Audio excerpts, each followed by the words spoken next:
Welcome to Penrose Learning, where we make understanding easy. You start by installing a verified voice changer or VSD and connecting your mic because the input chain matters for quality.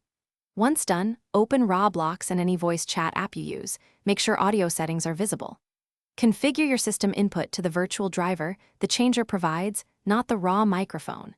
Now test basic presets briefly to confirm signal flow.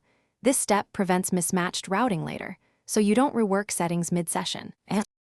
Once routing is set, select a believable preset and then tweak pitch and format to shape gender or age characteristics. This is where the sound becomes convincing. Adjust EQ to cut muddiness and add presence. Reduce sibilance with a de-esser if available.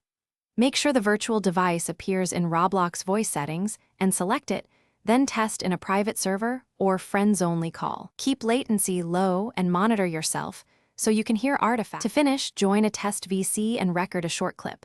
Listen critically and iterate on pitch, format, and EQ until natural. Make sure background noise suppression or automatic gain control in Roblox is not clashing.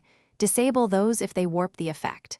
If you lose voice, reselect the virtual device in both system and app, restart the voice changer, then the game, order matters.